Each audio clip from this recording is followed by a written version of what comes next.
Well, you guys liked it when I was mean and made him pick between his favorite books, so now he's unfortunately going to return the favor. Yay.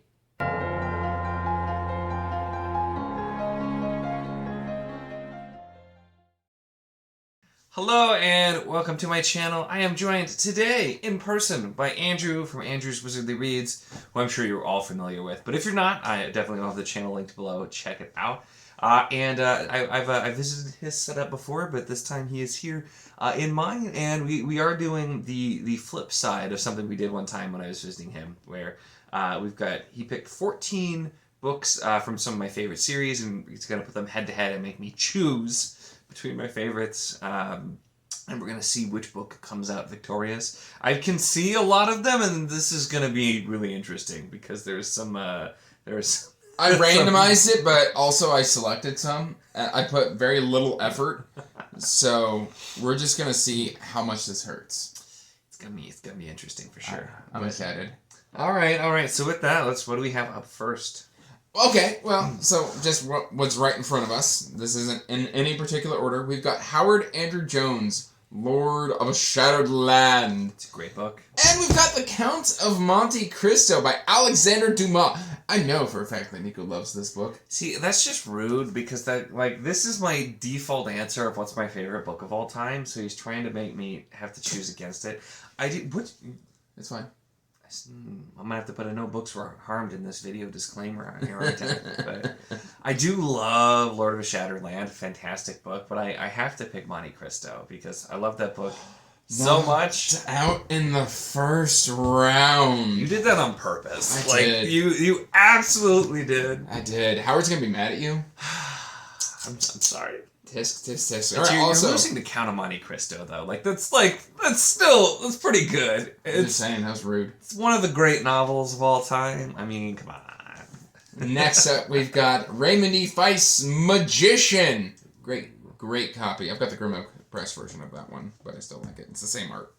And we've got The Curse of Shallion by, I believe this is Louis McMaster? Yeah. Bejeweled. So who wins in this head-to-head? So this one is actually, I feel like, pretty easy, because I did really like Curse of Shallion. I really need to continue that series, actually. But Magician is definitely one of my faves. Absolutely loved that book. The whole first trilogy was good, but Magician was just perfection. Very much my style of classic fantasy, but with newer twists and cool stuff with it. So. It took you a while to get to that one. I know. I ended up really loving it, though, but it did take me a bit. All right, we're going to select at random for the next one. Oh, gosh. Okay. And we've got Jade City by Fonda Lee. I know this is in one of your top 10 series, right? Well, if you would have picked book 3. Well, I'm trying... I didn't reach for any other books in the series except for the first I'm going to hold that... I'm going to definitely use that in my rankings, so... Oh, okay. And then we've got The Long Price Quartet. And we're going to say book 1 by Daniel Abraham. Who goes? So it's just book 1? Well, I mean... Interesting. Unless you want me... I feel like if we do all of Long Price Quartet, that's not fair. I was just saying that, I feel like that is a little cheating, but I thought for sure that's what you were going to do. But no. It is a bind-up, so it doesn't make it hard. It is a bind-up, but that is cheating. So, just book 1. I'd still... So, because I was not sold on Green Bones until Jade Legacy. And so that Jade City was fine, but I wasn't super into it. Long Price Quartet definitely got better as it went too, and I loved it as a whole. But really good. I feel like I got to pick that because I loved Jade Legacy so much more than I thought I would because I was super meh on the first 2. Okay. But yeah, so definitely I'll go LPQ here. Now I'm gonna start being mean. Oh gosh. Okay, we've got Kate Elliott, The King's Dragon, versus Robin Hobbs, Assassin's Apprentice. That is a tough... You're currently reading this series for the second time. I am, and King's Dragon is a great book. So I think I do. If you look at these series as a whole, and you go Realm of the Elderlings versus Crown of Stars, Realm of the Elderlings is higher.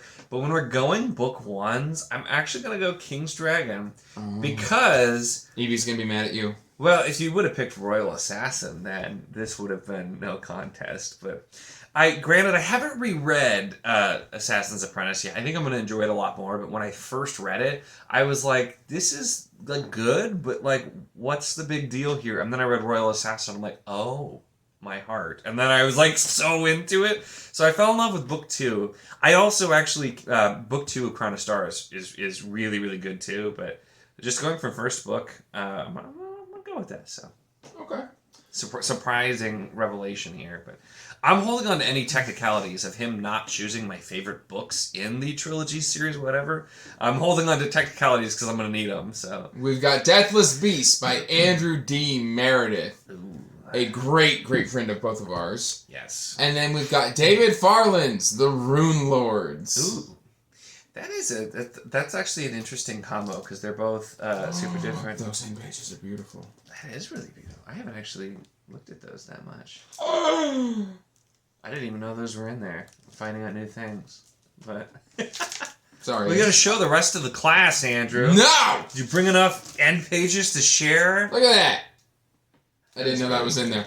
That's gorgeous. Yeah.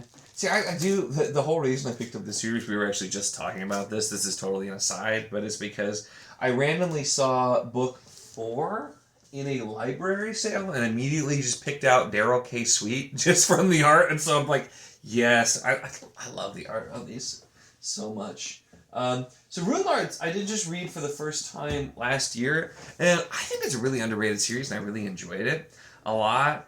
But I gotta go Deathless Beast because Andrew D. Meredith is just somebody who writes so well to my taste. His writing style is just, it works for me so well. So I gotta go with Deathless Beast on that one.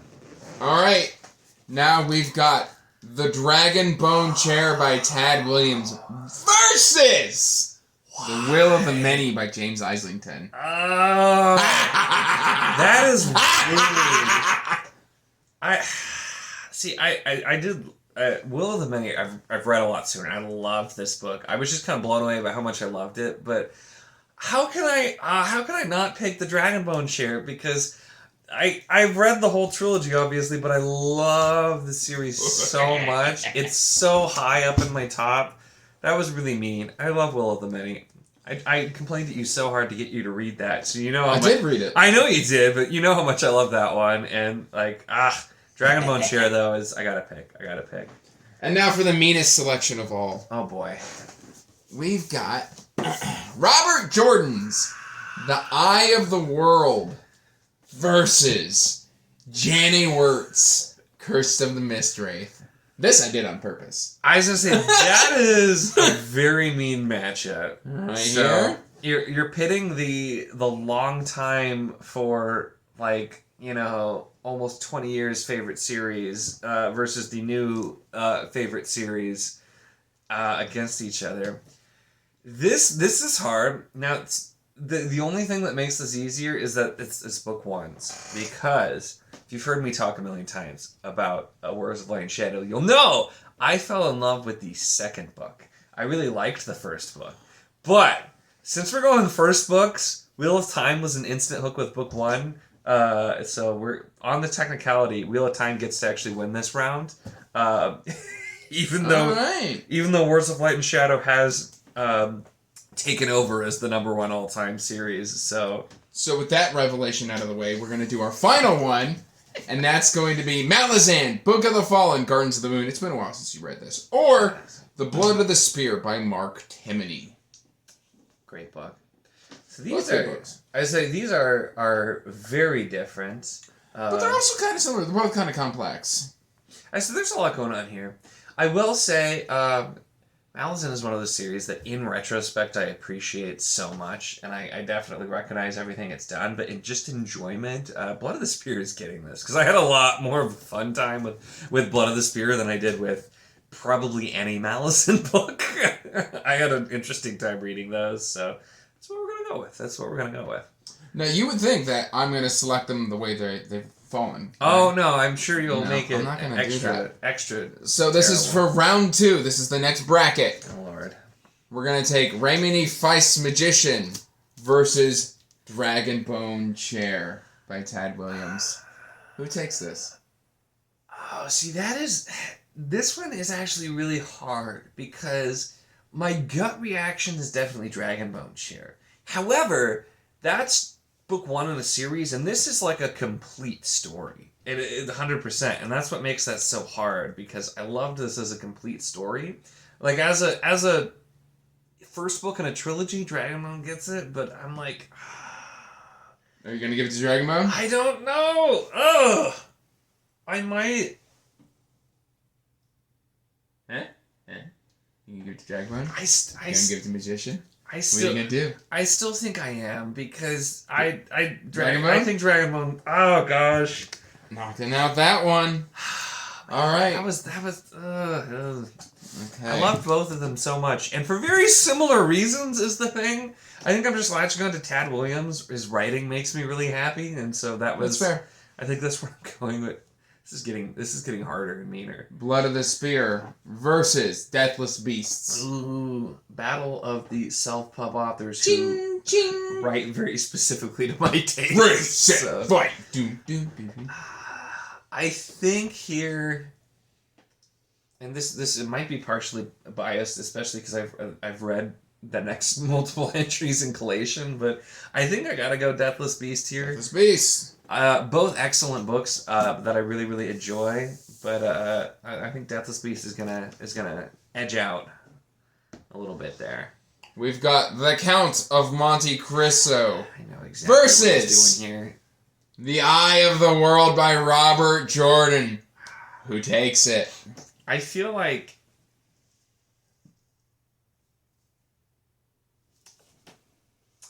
this is so rude. Because I'm trying to debate because This is a heavy book. I'll I- have you know. This is I'm gonna very take heavy. my time. I haven't gone to the gym in a long time. It's a really pretty book. I love this version. It's the Barnes and Noble it's got edition. the ship on the back and everything. Yeah. I don't ever. I'm putting read this down. one. Oh, no, you're gonna put it down. Okay, maybe I'll make a decision then. But. All right. Gosh. So yeah, it's one of my favorite series, the first book, and then one of my favorite books ever. I feel like this is getting Hard. I mean, it was intended to be difficult. I feel like I guess I'm gonna go with Eye of the World just because, despite Monte Cristo being, like I said, I always say it's my favorite novel. Eye of the World represents so much more with the series overall. Well, then that leaves King's Dragon versus the first book in the Long Price Quartet. And I think since we're going first books King's Dragon, I think we'll take this one here. So. Knocking out Long Price Quartet! I'm pretty sure LPQ is higher as a series on my list. I believe. I haven't redone my list, and I didn't do it this last year, so... I'm very happy with this. I'm not. Yeah, because now we're going to go King's Dragon making a very quick return versus Deathless Beasts. Very comparable series. That is tough. They actually are a lot more similar than I would have thought, but I'm kind of thinking about it. They do have some of the same vibes. I think I like both of them for similar reasons. I think I might give this to the upstart of Deathless Beast. Deathless Beasts! Because Andrew!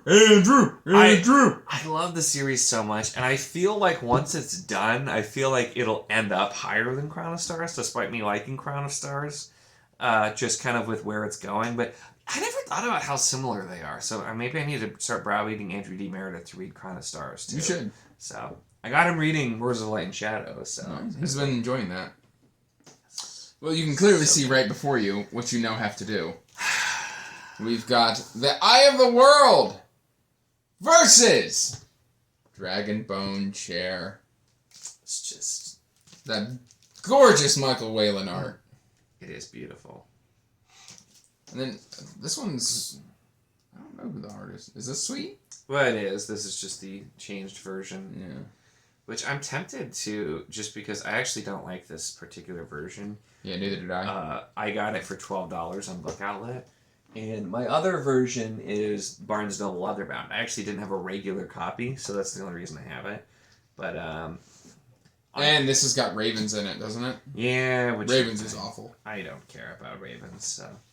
You know what? For those of you who don't know, Ravens is a prologue from when they split this... To try and make it a little bit more accessible to the YA market. So you know what? And it just didn't fit. Just because it's that version, I'm going to go with Dragon Bone. Oh! And you know what? You've also still ended up with a vibe for your final. These are still kind of comparable. I can see that. I can see that. Yeah. We are left with Dragonbone Chair and Deathless Beasts by Andrew D. Meredith.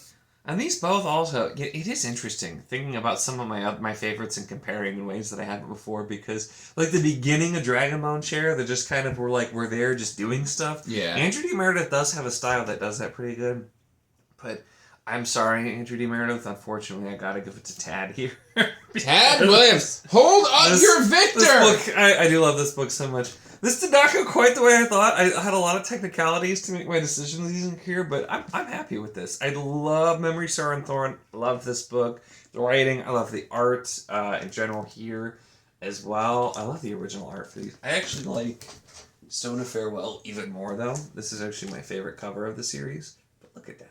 It's freaking beautiful.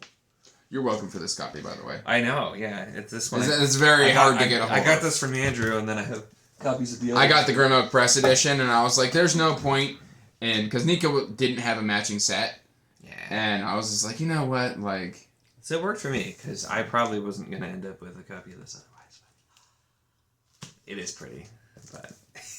I'm surprised that won. Honestly. This was a wild ride. I honestly had no idea what was going to end up winning. I could have gone with like the out and just kept picking Monte Cristo, because I always refer to that as my favorite. But I was trying to make it interesting, so I'm like, what are some technicalities I can get through here? But yeah, this is, I mean, it's a fantastic series. The last time I did a top 10, this was my number 2. It's probably not there anymore, but it's still probably right up towards. I was fully expecting Miss Wraith to win. See, that's where, if you would have picked one of the books in there that that's my fault. I actually just did a ranking too. So like did you? I saw the video, but I haven't started the series yet, so I didn't watch it. If you would have picked like Royal Assassin or Fool's Fate for Elderlings, if you would have picked like Ships of Mary or Peril's Gate, yeah, I know. Storm Fortress, one of those. It would have made things a lot harder. Jade Legacy also would have made it harder too, like things like that. So I'm glad you went with book 1s, because it made it a lot easier. I need to get a hardcover of this, because those end pages, I'm living for that. Good luck. Gorgeous. It's for some reason the first book was the only one I had trouble getting. I even found really good condition copies of most of the rest of them.